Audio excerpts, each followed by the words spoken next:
राधे राधे जी। अहोई अष्टमी की आपको सभी को ढेर सारी शुभकामनाएं। वीडियो थोड़ी लेट आएगी और आप सभी के बच्चे खुश रहें, खुशहाल बना रहे आप सभी का परिवार। और मैंने ये पहली बार पहनी है शाहू माता की, जो क्या कहते हैं मुझे इतना पता नहीं। और अभी कभी मिली नहीं थी, सास तो थी नहीं, पता नहीं था हमें। बहुत खुशी हो रही है मुझे तो बहुत ज़्यादा इसको पहले पहन तो के। जो मैंने बनवाई थी शाहू माता घर पे ही पहना दी थी, मुझे पता नहीं था। फिर मैंने किताब निकाली तो इसके अंदर इसकी विधि पढ़ने लगी तो पता चला कि पूजा के लिए चांदी की अहोई यानी कि शाहू बनवाएं, उसमें चांदी के माणिक डलवाएं दो।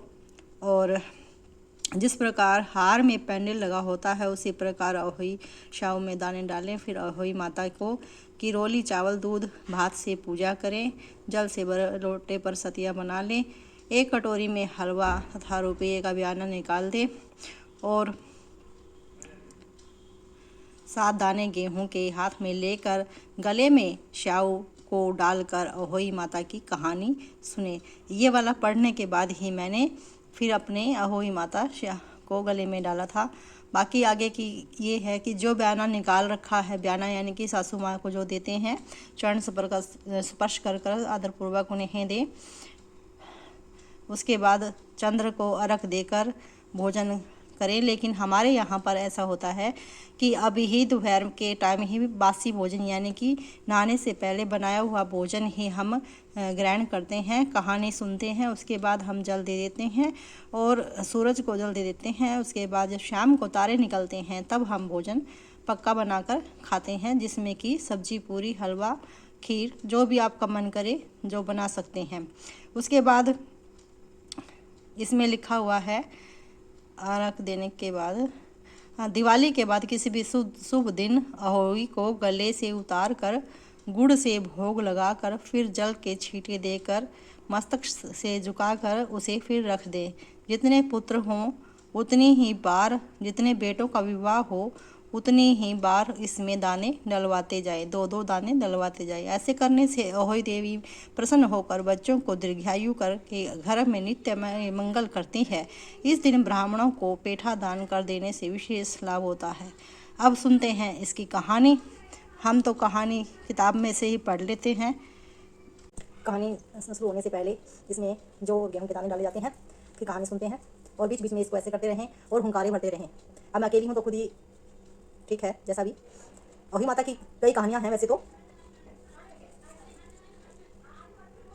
लेकिन ज़्यादातर जो कही जाती है वह यही कही जाती है कि प्राचीन काल में एक साहूकार के 7 लड़के और 7 बहुएं थी। एक बेटी थी। दीपावली से पहले कार्तिक मास की अष्टमी को 7 बहुएं अपने इकलौती ननद के साथ लेकर जंगल में खदान में मिट्टी लेने चले गई। जहां से सब मिट्टी खोद रही थी वहीं शाहू माता की मांग थी। मिट्टी खोदते समय सिंह का बच्चा मर गया। शाहू माता ने कहा, तूने मेरा बच्चा मार कर मुझे निपुत्र कर दिया है, इसलिए मैं तेरी कोख बांधूंगी। तब वो ननद अपने 7 भाभियों से बोली कि तुम में से कोई मेरे बदले कोख बनवा लो। 6 भाभियों ने अपनी कोख बनवाने से इनकार कर दिया, परंतु छोटी भाभी सोचने लगी, यदि मैं अपनी ननद का कहना नहीं मानूंगी तो सासू जी मुंह से रूठ जाएंगी। इस विचार से उसने अपनी ननद के बदले अपनी कोख बनवा ली। इससे सब उसके लड़का होता तो सभी मर जाते। इसी प्रकार उसके 7वें दिन उसके बच्चा मर गया। इस प्रकार उसके 7 लड़के हुए और 7 के 7 ही मर गए। तब एक दिन उसने ज्योतिष को बुलाकर पूछा, महाराज क्या बात है, मेरी संतान जो 7वें दिन मर जाती है तो इसका क्या कारण है। पंडित जी बोले, देवी तुम सुरही गाय की पूजा करो, क्योंकि सुरही गाय शाहू माता की भाईली है, वो तेरी कोख छोड़े तो भी तुम्हारा बच्चा दी सकता है। इसके बाद वे बहू नित्य प्रति प्रातः काल उठकर चुपचाप सुरही गाय के नीचे सफाई करके अनेक प्रकार से सेवा खिदमत करती। गौ माता यह देखकर कि साहूकार के बेटे की बहू नित्य प्रति मेरी सेवा करती है, गौ माता उससे बोली, तू मेरी बहुत सेवा करती है, इसलिए मेरी आत्मा तुमसे प्रसन्न है, इसलिए मांग मुझसे क्या मांगती है। साहूकार के बेटे की बहू बोली, शाहू माता तुम्हारी भाईली है और उन्होंने मेरी कोख बांध रखी है,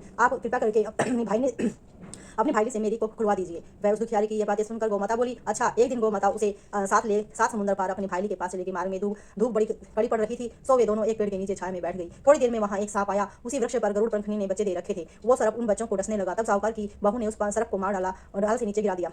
उन बच्चों को बचा दिया। थोड़ी देर में गरुड़ पंखनी आई, वहां खून पड़ा देखकर साहूकार की बहू के चोंच मारने लगी। तब वह बोली, मैंने ही तो तेरे बच्चों को सर्प मार के रक्षा की है, तो मेरी ही दुश्मन बन गई। साहूकार की बहू की बात सुनकर गरुड़ प्रसन्न हुई और बोली, तूने मेरे बच्चे बचाए हैं, इसलिए मां क्या मांगती है। वह बोली कि मेरे 7 समुद्र पार शाहू माता के पास पहुंचा दे। तब गरुड़ पंखनी ने उन दोनों को अपनी पीठ पर बैठाकर लंबी उड़ान भरकर 7 समुंदर पार शाहू माता के पास पहुंचा दिया। शाहू माता अपनी भाईली गौ माता को देखकर बहुत प्रसन्न हुई और बोली, भाईली आज तो बहुत दिनों के बाद मिली हो। फिर बोली कि बहन मेरे सिर में जुएं पड़ गई हैं, तू तो हरी ही गऊ बोली कि मेरे पास मेरी भक्त में आई है, ये तेरी जुएं निकाल देगी। आज्ञा पाते ही साहूकार की बहू शाहू माता की चुन चुनकर सभी जुएं निकाल दी। शाहू माता बोली, तूने आज मुझे बहुत आराम दिया है, इसलिए तुझसे मैं प्रसन्न हूँ, सो आज जो चाहे मांग ले, मैं तुझे दूंगी। यह साहूकार की बहू बोली, वचन दो तो मांगू। शाहू माता बोली, अच्छा वचन दिया। कहा, यदि मैं अपने वचन से फिरूंगी तो धोबी कुंड से मैं कंकरी हो जाऊं। तब साहूकार की बहू बोली कि मेरी कोख तुम्हारे पास बंधी हुई है, सो कृपा करके उसे लौटा दीजिए। उसकी यह बात सुनकर शाहू माता बोली, तूने तो मुझे ठग लिया, मैं तेरी कोख कभी नहीं खोलती। शाहू माता बोली कि तूने तो मुझे ठग लिया, मैं तेरी कोख कभी नहीं खोलती, परंतु अब तो खोलनी ही पड़ेगी। जा, तेरे घर तुझे 7 लड़के उन 7 बहुएं मिल जाएंगी, तू घर जा करके मेरे 7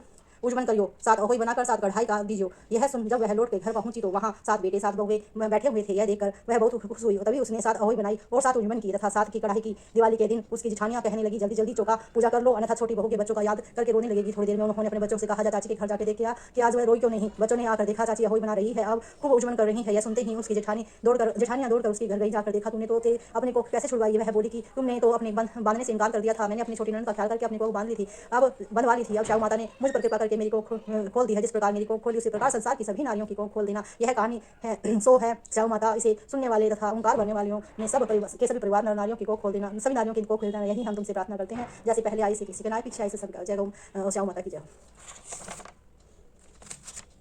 कहानी पूरी होने के बाद इसको हम अब लोटे में ही डालेंगे और उसके बाद शाम के टाइम पे हम तारों को देखेंगे। अभी हम सूरज को ही रख देंगे। मैं यही बोल रही थी कि अभी डाल देते हैं। फिर शाम को तारों को देखने के बाद हमने ये खाना बनाया जो कि अब डाल रहे हैं, खीर, पूड़े, सब्जी और पूरी।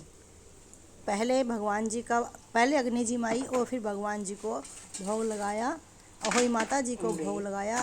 उसके बाद अब यह खाना तैयार है, आप भी खा लीजिएगा हमारे साथ। और अहोई माता सभी के परिवार को खुशहाल रखे, सभी माताओं का ममत्व हमेशा बनाए रखे, सभी के बच्चों को खुशहाल रखे। तुम भी खा लो।